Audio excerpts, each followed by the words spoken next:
Welcome back to Lavender Recap. In today's video, we'll be going through an American drama and thriller movie based on true events from the year 2019 titled Dark Waters.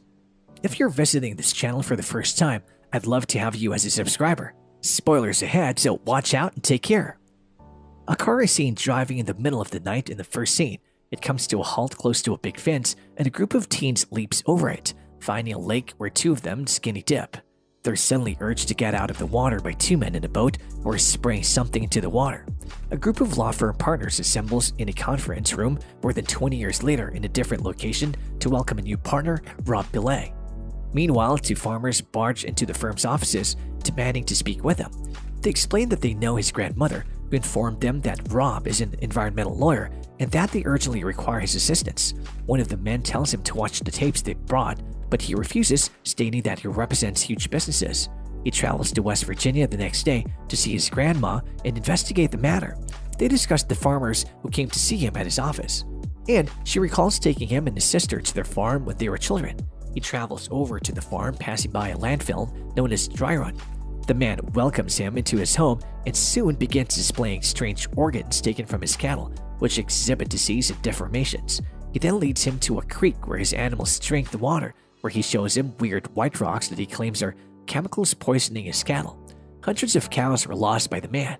Rob is horrified to find that DuPont, the chemical firm that owns the landfill, has given the man no explanation and has not responded to his concerns about the chemicals in the creek.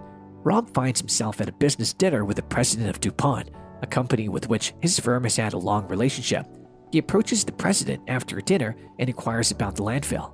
The president terminates the talk courteously. He returns to the man's farm later and gives him an appraisal. The farm and cattle report claims that the animals perished due to poor care, which enrages the farmer. As they dispute, one of the cows begins to act suspiciously as if she's preparing to charge. The man stays back while Rob gets into the truck. He shoots the cow when she charges. Later, as Rob drives back through town, he finds that the chemical corporation owns the entire town. Back at the office, he shows his boss the videotapes the farmer left behind and explains the situation, asking if he might handle the case on the spot and assist him because the local lawyers are terrified of the firm. His employer reluctantly agrees but advises him to stay on track with the case. Calls the company's president the next day, informing him that he's suing them and requesting more landfill reports. He's assured that he would receive the reports, but they don't appear until a year later. As he goes through the paperwork, he notices several items that appear to be strange, including the acronym PFOA, which appears many times. He looks for the meeting at the workplace but can't find it. Rob is concerned that the corporation is dumping chemicals, that it's failing to report to the Environmental Protection Agency. Meanwhile, the president begins to ignore his phone calls.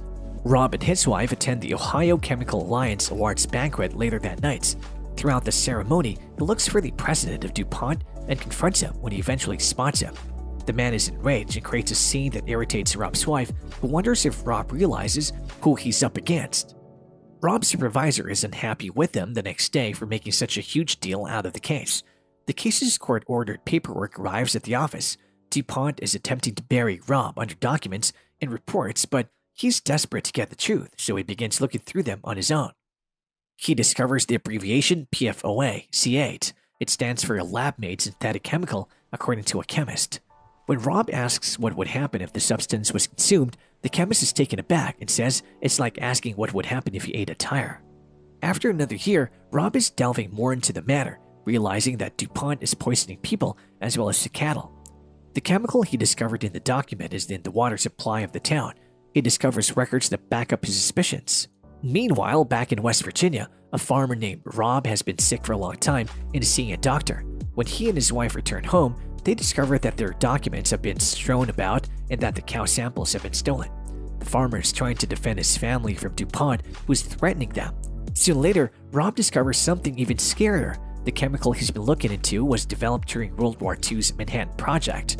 Following the war, some industries realized that the same chemical might be used in other products. One of them was DuPont. They renamed the chemical C8 and used it to create Teflon, a pan coating. Rob relays the same facts to his supervisor about DuPont and how they attempted to hide the deadly C8 sludge. Over the years, he's learned that the firm not only knew about but also conducted research that revealed deformations in animals, people, and newborns, and then covered it up. After some time has passed, Rob and his boss face DuPont's president. He claims to know everything there is to know about C8 and how far the contamination has spread. He also notifies the farmer about it afterward. The farmer believes that the world needs to know what the firm has done. Therefore, he refuses to settle in a court dispute. The farmer also informs him that he and his wife are both cancer patients. Nonetheless, Rob persuades him to accept the settlement, and they sign the documents with the company's president. Meanwhile, he has leaked all of DuPont's material to the appropriate institutions and has agreed to testify in the case that those federal agencies have filed against the firm. Later, he's shown testifying there, pleading with the departments to address the contamination situation. Rob, his wife, and one of his co-workers are summoned to the home of someone who has received a letter from DuPont a year later, in 2001. The couple informs them about their relatives who work for the corporation and died of cancer, as well as other individuals they know who have died of cancer. Rob presents his law firm with a potential class action case in which they would represent the people who have been directly harmed by the company as a result of the recent information. He rests his case in a legal loophole created by DuPont through self-regulation and medical surveillance. The case is finally taken to court by the following year. The Harry Ditzler representing Rob, DuPont files a motion to dismiss the case, claiming that new pollution standards were enacted overnight, altering the trajectory of Ditzler and Rob's legal proceedings. Another year passes and Teflon is once again a hot topic in the headlines in the United States and around the world, with more and more disturbing information about the chemical emerging. The fight is still going on a year later. Rob is deposing the chairman of the DuPont firm in this lawsuit. He confronts him with proof from the 1970s regarding C8, including a list of diseases as well as documentation revealing their own experiments, which they've been attempting to conceal and deny undertaking in the first place. The EPA penalized DuPont $16 million later, but the damages the firm has paid to class suit members are being determined by a third party, which uses an independent science panel to determine the medical monitoring portion of the complaints.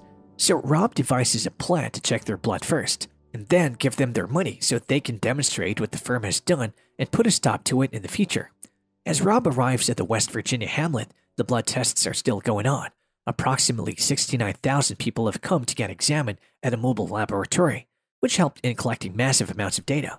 However, the wait for the findings of the data analysis seems interminable, and Rob is seen eating breakfast with his wife and 3 sons 1 year later. His wife becomes enraged because he has been fixated on the case for so long and has no idea what has been going on in their household. Later that day, he debates the case with a supervisor. He argues that all other government agencies have given up on DuPont's problem, and that this case is the only way to combat the firm remaining. Rob begins to shake uncontrollably as they dispute, while his boss informs him that he'll be receiving another pay cut. He had a seizure and is brought to the hospital for treatment. A doctor informs him that he's suffering from a neurological condition. His wife and boss had a conversation in which she informs him that he needs to start treating him correctly because he has been fighting in a way that neither of them can comprehend. He returns to work the next day. He appears dejected and defeated. Even he's seen sitting at his desk when his phone rings and he answers it. The caller is a doctor from the science panel that was established 7 years ago. She informs him that the data has finally been processed and she has determined the exact length of the DuPont contamination to 6 significant sickness categories. People who may become ill as a result of their work will be compensated by the corporation. Rob looks to have won. The year is 2015, and the court has adjourned, with the judge taking a seat. Rob takes the stand to represent his clients. Rob is still fighting like a true hero after winning 3 lawsuits and settling 3,535 others for a total of $670.7 million. What's your takeout from this movie? Let us know in the comments.